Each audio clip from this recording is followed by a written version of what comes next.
A grade 2 smart lock for under $150? That's insane. But that is exactly what I have here for you today. This is the Tapo DL110 smart lock by TP-Link. And on Amazon, you can find it priced well under $150. I'll put a link to the Amazon product in the description below this video. At this price point, any ANSI rated lock would really be an incredible value. But a grade 2 rating means that if you're using this lock about 10 times a day, it should last you over 40 years. That's unheard of. I'm gonna show you a quick install, some features of the lock and the app, and at the end of this video, I'll let you know whether or not it's a Locksmith recommended product. I did take this lock apart and take a quick look at it. You can see on the latch, you can see that has a really nice taper to it. If your door isn't quite aligned correctly, when that door closes, you have a lot of room for that to easily slide into the strike. We're seeing this a lot in smart locks because if they start to bind up, you're not able to lock the door. This comes with an SC1 or Schlage keyway. So if you have a Schlage lock on the house, we can pin it to your existing house key without any problem. Now, is that important to you for a smart lock? Do you want that override key to be the same as your house key? Leave a comment below because I'm interested in what your thoughts are on that. Does the override key on a smart lock need to be the same as your house key? Let me know what you think. Let's get the lock installed, talk about a couple of features that make this smart lock one of the easiest I've ever installed. First is the latch. We've already talked about that a little bit. When you put in the latch, it does have a side labeled top. One of the great things about this lock is there's a little dimple on the tailpiece here. I don't know if you could see that. There's a corresponding little recess on the latch that the dimple goes into. That ensures that you're installing everything correctly so that when it self-calibrates for the handing of your door, it's going to do so correctly the first time, making it a very easy installation. You can't get it wrong. The electrical wire goes underneath the latch. There you go. Next, you have the brace for the inside of the door. Has a little groove in it where the wire goes.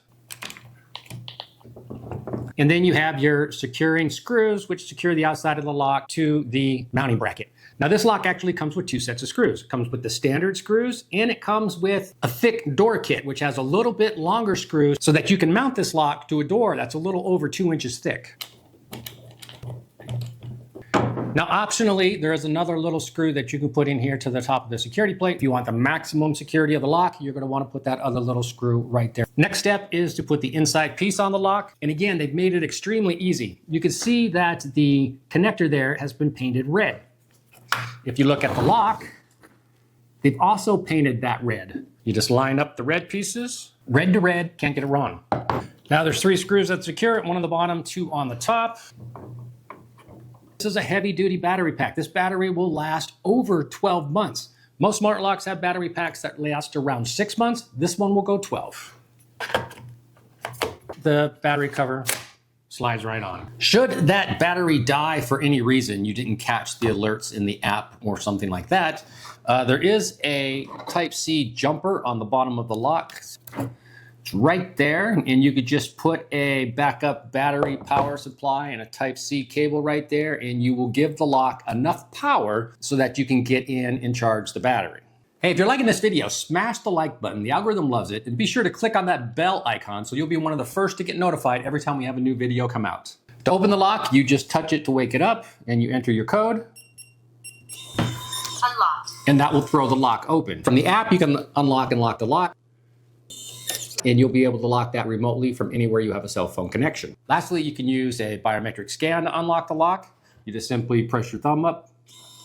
Unlocked. And if the fingerprint is enrolled, the lock will unlock. If you're using a smart lock, what method would you use to get in? Are you gonna use the PIN code, the biometric, or are you gonna use the app to open your lock most of the time? I'm very curious about that, so leave a comment down below. When a user event happens, somebody locks or unlocks the locks, you do get the notification in the app. You get that notification both with an audio tone and with the message. The key override is behind the doorbell.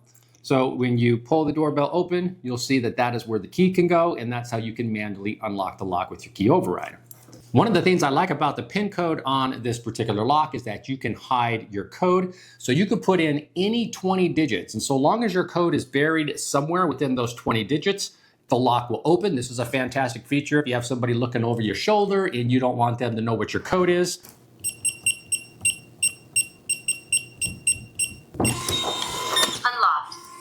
And I buried my code in there, so no one looking over my shoulder is going to be able to remember all those digits. Next thing I want to show you is going through the process to add your fingerprint to the smart lock. Fingerprint registration initiated. Place your finger on the scanner. Lift and reposition your finger, adjusting the angle each time.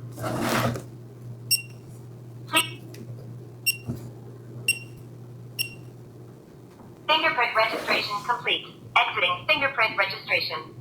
And enrolling a fingerprint is just as easy as that. The reason it asks you for several positions is because you're never coming up on that door exactly the same way every single time. Let's take a quick look at some of the features in the app. Obviously, you can lock and unlock the door remotely by clicking the lock at the top of the screen. I get the alert that my device has been unlocked. Let's go ahead and lock it. Locked. And I get the alert that my device is locked. You can do a one-time PIN code. This is excellent if you want somebody to have access to your home once. You give them a PIN code, they get in, the PIN code is removed from the system. They will not be able to get in again. And then you can do a normal PIN code. There's the admin PIN code that was set up when I set up the app. And I can go in and actually add a PIN code for someone else. And when I add that PIN code, I can schedule when they have access. Maybe you have a house cleaner or a dog walker, somebody that comes in at a regular time on Tuesdays. You can set it up so their PIN code is only active during that time and not active at other times. From the event log, you can see all the actions that have taken place at the lock. It'll give you the most recent action for a specific sequence. If you click on it, such as others, this gives me the manual actions on the door, and so that you can see everything that was done manually. If you click on a specific user, it should give you all of that user's interactions with the door. Let's go into the actual lock settings. Now, the main thing I wanted to highlight here is at this price point, this lock has a feature that I don't see in every other lock, and I love it. And that is the ability to schedule the auto lock. When auto locks first came out, I've used them on my house, deadbolts, and I'd be bringing groceries in. The door would auto lock. It would throw that deadbolt out while the door was open. And then when I closed the door, the deadbolt hit the frame and damaged the door. By using a schedule, I can disable auto locking so it doesn't lock the door during that time. And then I can just enable auto locking so that it only auto locks, for example, between 10 p.m. and 6 a.m. I only know of a handful of locks that do it, and I love that capability. TP-Link's Tapo DL110 is a very good lock at the price point. I've never seen a grade 2 smart lock at this price point anywhere. If your budget for a smart lock is under $150, I don't know why you'd look anywhere else besides TP-Link's Tapo DL110.